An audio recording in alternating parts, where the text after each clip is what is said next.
Presidential aspirant Fred Matiang'I, on an interview, badly destroyed President William Ruto and his entire Kenya Kwanza government.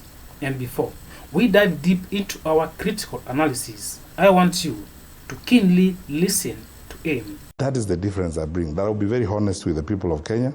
I'll face our challenges honestly and very candidly, and I will go to work for the country. Because you see, sometimes you wonder whether our leaders are actually working for the country or working for their pockets.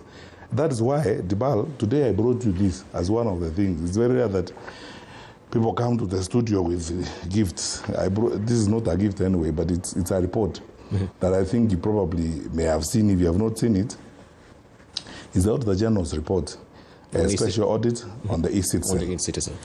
When you look at this report, it's a classic example of why we need a new government in this country. Because everything that the Auditor General says here is basically, she describes crime, blatant crime being committed by people who have been given a responsibility. And you ask yourself the question, how then is that? We'll come to that. So the question is, I'm seeking leadership because I know that as a country we are better than this. We can do much better than this as the people. Right. And why should Kenya be denied an opportunity to have better leaders who can do a better job than this, than looting the country? You mentioned the clergy, and 3 years ago, of course, I think you are alluding to that particular meeting you had with the clergy. You mentioned that after the COVID-19 pandemic, the new pandemic we'll be facing is the pandemic of lies. And you went full steam ahead to throw caution, warning them not to become victims of lies. So the question to you is, from your own accurate appraisement of the country right now, are Kenyans victims of lies? Absolutely, and probably worse than that. Let me ask a very simple question. Tibal, you live in this country. If I would put a rhetorical question, what were Kenyans told in 2022 that has been done? What were Kenyans told in 2022 that has happened? In fact, the other day I saw people looking at the scorecard and saying, oh, now the administration has done 3 years and so on. And then someone was asking me, how would you score them if you had to score them? I would give them a D-. Because you see, the question is, if people tell you one thing and they don't even do it, or they do the other, or lie to you blatantly, I think people must have lost count or even lost the ability to document the level of lies that the public has been told. And I ask again, what is it that Kenyans were told through that campaign period by the administration that they have done?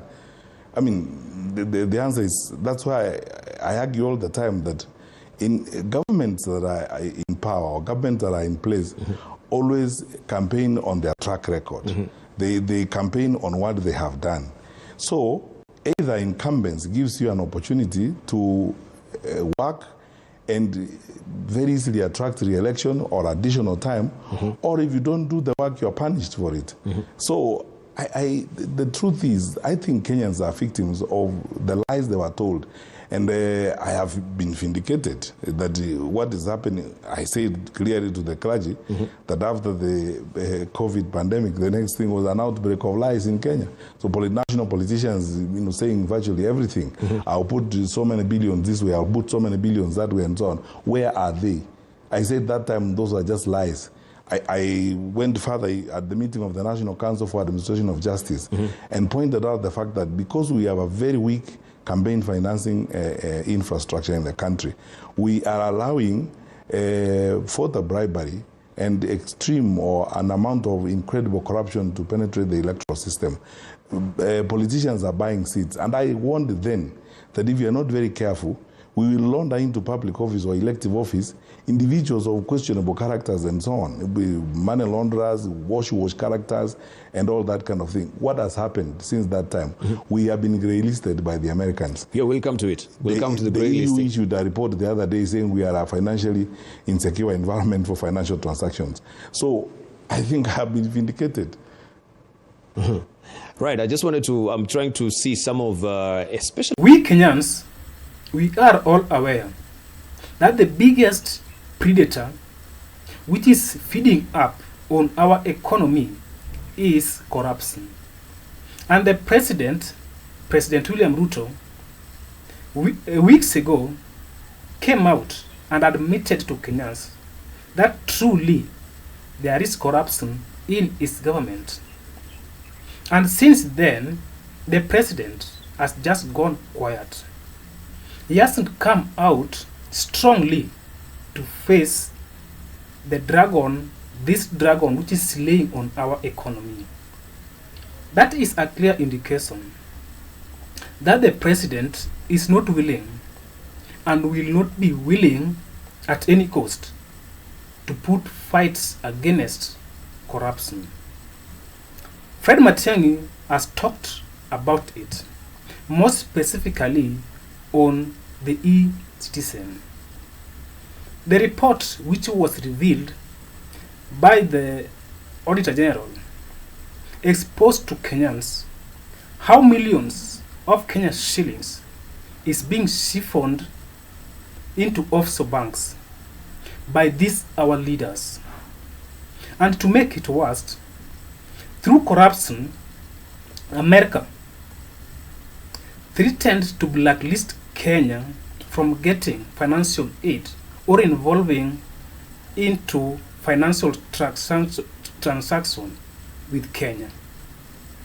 That can tell you clearly how far Kenya has gone with corruption. And I can see a situation whereby Kenya will be completely sanctioned by international community just because of corruption. You will be sanctioned from accessing financial aid or financial loans from the international countries. And that is something very dangerous to our country because we are still a third world country. We need to get assisted from other countries. But if corruption is now blocking all the roads for help, then we are at a bad situation. In fact, if we move this way, then we will soon find ourselves in a very big pit of hole, which it will be very difficult for us to come out of it. Matiang'I has also talked about lies. If you are not aware, or if you never knew it, President William Ruto promised 289 promises to Kenyans. Let me call him the deputy president by then. When he was campaigning, 289 promises. And according to the statistics, only about 7 has been started. And our concern is not about starting how many or how many have been started. We are asking our president that the concern is how many have you completed? None.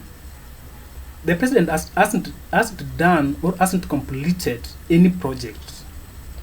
Right now, the president is launching every project in every region he visits.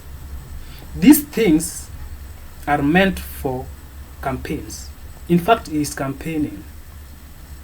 So the problem is not about how many have you started. Our concern is how many have you completed.